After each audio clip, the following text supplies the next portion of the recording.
은행으로부터 실명 계좌를 확보하지 못한 일부 암호화폐 거래소들이 여러 금융사를 전전하며 일명 메뚜기식 영업을 지속하고 있는 것으로 나타났습니다. 심지어 일부 암호화폐 거래소는 최근 수사를 받고 있는 중에도 새로운 위장 집금 계좌를 터서 이용한 사실도 적발됐습니다.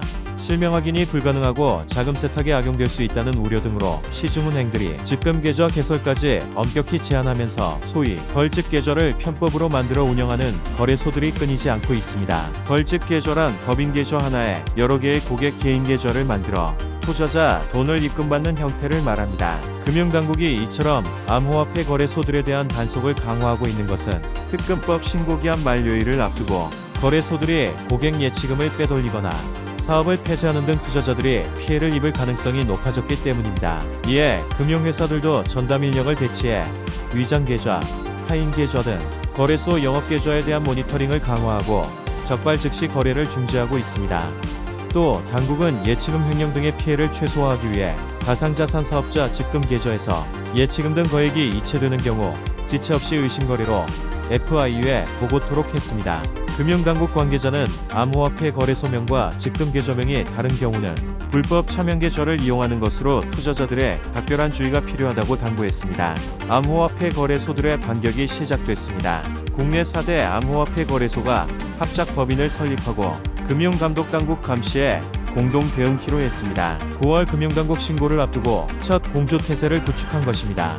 은행 실명인증 계좌를 보유한 업비트, 빗썸, 코인원, 법인 4개 거래소는 암호화폐 트래블룰에 공동 대응하기 위한 합작법인 설립 업무 협약을 맺었다고 30일 밝혔습니다. 트래블룰은 암호화폐 전송 시 사업자가 송수신자 정보를 모두 수집토록 국제자금세탁방지기구가 의무화한 규정입니다. 암호화폐를 전송하는 측 사업자가 받는 쪽 사업자에게 보내는 사람과 받는 사람 정보를 제공해야 합니다.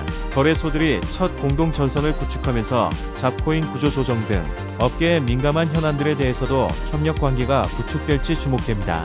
30일 디크립트는 글래스노드 보고서를 인용해 그레이스케일의 비트코인 신탁 거래 가격이 순자산 가치보다 낮은 수준에 계속 머물러 있다며 이는 비트코인 자체를 매수하는 것보다 GBTC를 매수하는 게 더 저렴하다는 의미라 보도했습니다.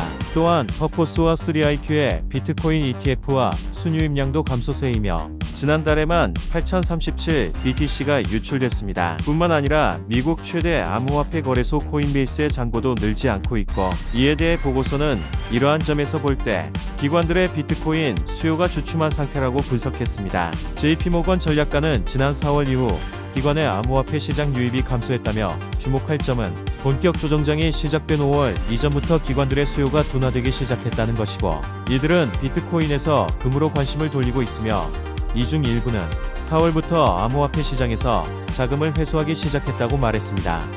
전설적인 힙합 아티스트 제이지가 대체 불가능한 토큰 영역에 진입해 블록체인 및 스마트 계약을 체결했습니다. 예명 제이지로 널리 알려진 션 코리 카터가 최근 NFT 수집품의 바다에 발을 담그고 있다고 보도했습니다. 크립토펑크는 NFT 아트 붐을 일으킨 프로젝트 중 하나입니다. 최근 제이지는 자신의 트위터 프로필 사진을 크립토펑크 샵6095로 변경해 크립토펑크 NFT를 구입했음을 암시하고 있습니다. 시장 데이터에 따르면 크립토펑크 샵6095는 55 이더리움 약 11만 5,500달러의 가격입니다. 암호화폐의 친화적인 잭도시는 제이지의 평가에 동의하며 비트코인이 어떻게 역동성을 변화시켰는지에 대해 이야기했고 비트코인을 통해 전세계 어디에서든 사람들이 직접 기부를 하고 예술가가 될 수 있으며 제3자를 거치지 않고도 팁이나 보조금, 기부를 받을 수 있는 방법을 보면 엄청난 힘이 있다고 말했습니다. 여러분의 생각은 어떠신가요? 영상이 유익했다면 구독과 좋아요, 알람 설정 부탁드립니다.